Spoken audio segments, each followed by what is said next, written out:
mengenai Idul Adha itu jatuhnya kan kalau pemerintah hari Minggu, namun di sebagian mengharamkan puasa di hari Sabtu. Nah ini sebenarnya bagaimana Ustadz? Ini penting, penentuan awal bulan. Dalam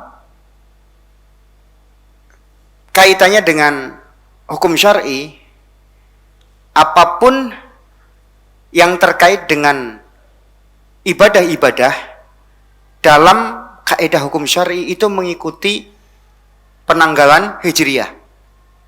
Dan penanggalan hijriyah itu tergantung kepada hilal. Dalam surah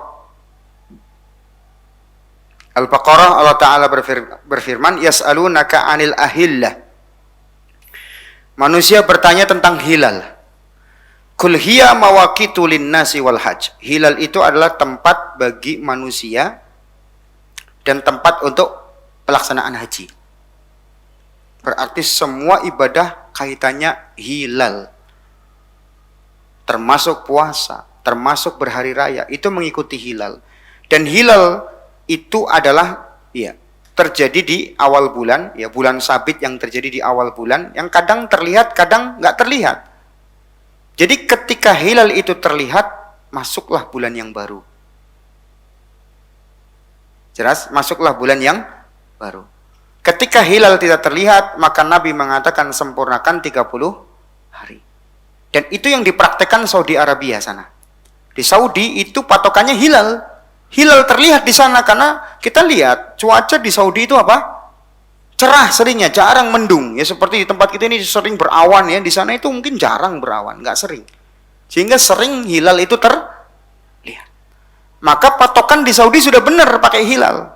Pertanyaannya, di Indonesia pakai itu nggak? Pakai, alhamdulillah. Kecuali ada sebagian ormas nggak pakai kaidah itu. Dia pakai apa? Hisab. Nah itu masalahnya. Karena ada yang patokannya hisab. Kalau pemerintah kita dalam hal ini Depak, MUI, ya secara umum itu sudah benar karena patokannya juga mengikuti sunnah. Sama juga dengan negara Saudi. Cuma masalahnya di negara kita ketika dipantau hilal itu tidak nampak. Berarti kaidah syar'inya apa? Tambah sempurna 30 hari. Jelas? Jadi tanggal satunya kita dengan Saudi jadi Ustadz yang seperti itu pernah terjadi di masa lampau? Pernah.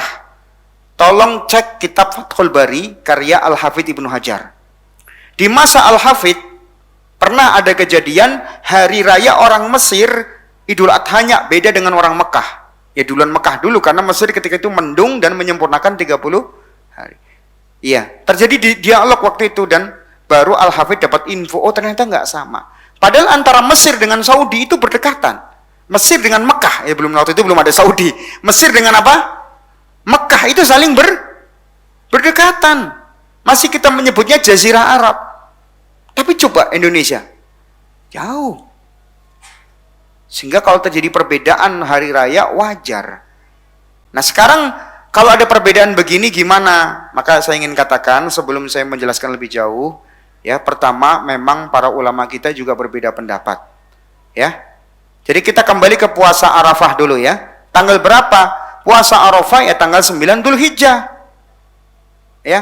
Terus gimana? 9 Dzulhijjah ada di negara setempat atau mengikuti wukuf di Arafah? Jadi begini. Masalah ini ulama kita berbeda pendapat. Pendapat ulama mutaqaddimin seperti Ibnu Rajab itu mengatakan apa? Ya, mengikuti wukuf di Arafah. Pendapat ulama yang lain seperti Imam Ibnu Abidin berpendapat yang mengikuti tanggal 9 di negeri setempat. Karena kita sudah sepakat tadi ya, bisa terjadi perbedaan penanggalan hijriyah. Ya. Nah, dari alasan-alasan tadi kita katakan ini masalah para ulama berbeda pendapat. Jadi yang mau mengambil pendapat tadi itu mengikuti wukuf, ya silahkan puasa ketika jamaah haji wukuf. Tapi bagi yang berpendapat mengikuti tanggal 9 di negara setempat juga silahkan. Ya, semuanya insya Allah mudah-mudahan saya doakan berpahala, dapat pahala puasa Arafah. Yang nggak benar itu sudah ribut nyinyir, nggak puasa lagi tuh. Senengnya ribut gitu loh. Tapi kalau hadirin nanya saya, kalau menurut versi Ustadz nguatin yang mana? Nah, kalau mau saya ditanya nih ya, kalau saya yang ditanya, ya saya pribadi lebih menguatkan pendapat mengikuti tanggal 9 negeri setempat. Alasannya apa Ustadz? Pertama, Nabi sudah puasa Zulhijjah atau 9 Zulhijjah atau puasa Arafah sebelum Nabi haji dan wukuf di Arafah. Nabi haji berapa kali Pak Bu? Nabi haji nggak berkali-kali, sekali, yaitu ketika haji wada saja. Berarti Nabi wukuf cuma sekali. Berarti di zaman Nabi, sebelum Nabi haji, ada wukuf belum? Ada wukuf belum? Saya tanya. Belum ada. Berarti puasa 9 Dzulhijjah atau puasa Arafah kaitannya dengan tanggal, bukan apa? Wukuf. Sebab Nabi sudah menjalankan sebelum ada wukuf. Paham sampai sini? Nah, alasan kedua, ya, alasan yang kedua, kalau dipaksakan untuk mengikuti wukuf cukup berat buat saudara kita yang hidup di nun jauh sana. Di mana? Di Papua misalkan. Jarak antara Papua dengan waktu Papua dengan Mekah berapa jemaah? 6 jam. 6 jam. Bayangin. Sementara orang wukuf, rata-rata wukuf itu baru jam berapa? Jam 9 sebelum pada wukuf. Iya. Baru jam 9. Kemudian wukuf baru berapa jam, di Papua sudah malam. Iya enggak? Papua tidak sempat mendapatkan kebanyakan wukufnya jemaah, nggak sempat karena sudah malam dulu. Sulit nggak seperti itu? Sulit kalau harus mengikuti wukuf. Jelas?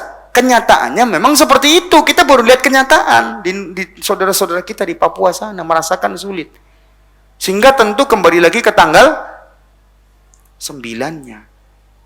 Ustadz kan sekarang bisa diketahui waktu wukuf. Iya sekarang. Coba kita mundur 200 tahun yang lalu. Orang yang hidup 200 tahun lalu. Tahu nggak sekarang lagi wukuf nggak? Belum tentu tahu. Karena nggak ada informasi di zaman dulu. Beda sekarang sosmed banyak, ya nggak? Iya. Baik. Tapi sekali lagi saya katakan ini masalah perbedaan pendapat. Jadi sah-sah saja kalau kita suruh memilih, ya saya pribadi memilih tanggal 9 mengikuti negeri setempat. Berarti mengikuti negeri kita. Tapi insya Allah mudah-mudahan dua-duanya yang puasa semoga dapat pahala semua ya. Nah, berikutnya kalau hari raya ini lebih ketat lagi jemaah. Hari raya Nabi memerintahkan kita ikut mayoritas. Ya. Sebab Nabi mengatakan as-saumu yauma tasumun. Puasa itu hari di mana kalian serentak berpuasa. Wal fitru yauma tuftirun. Berhari raya Idul Fitri itu ketika kalian serentak beridul fitri. Kemudian wal adha yauma tudhahun, dan Idul Adha di mana hari kalian serentak beridul adha. Berarti idealnya kata Imam As-Sindi dalam hasyiahnya, idealnya kita ikut mayoritas. Sebab Nabi mengatakan kalian bareng-bareng. Pertanyaan saya, siapa yang bisa ngajak bareng-barengnya? Saya mau tanya. Ya pemerintah. Dalam hal ini siapa? Depak, MUI dan semisal. Karena mereka wadah buat umat Islam. Ya. Sehingga kita harus ikut, idealnya kita harus ikut mayoritas. Itu idealnya seperti itu. Namun kalau toh ternyata di kenyataannya ada sebagian ormas yang ingin berhari sendiri, ya kita katakan ya sudah, kita hargailah pendapat mereka. Kita hargai pendapat mereka, ya, tidak perlu kita saling gontok-gontokan, saling menyesatkan, enggak, ya. Cuman kita pilih idealnya buat kita, yaitu hari raya ikut apa? Mayoritas, ya, mengikuti pemerintah karena dia yang menggalang, dia yang bisa menyatukan manusia. Ya, bukan ormas per ormas. Kalau ormas per ormas kan setiap ormas belum tentu sepakat dengan ormas yang lain. Tapi beda kalau itu yang menggalang pemerintah. Toh pemerintah menggalang kan tujuannya baik, untuk menyatukan umat supaya nggak berbeda-beda. Kan enakan mana tuh hari raya bareng-bareng apa misah-misah? Ya bareng-bareng lah, idealnya kan begitu. Cuman ya itu tadi, kalau toh ada dari sebagian saudara kita ya yang berbeda, ya silahkan. Tentu kita pribadi memilih yang lebih hati-hati, memilih yang lebih menjaga kebersamaan. Sebab Nabi kita pun perintahkan apa? Kita berhari raya itu bersama sama ya.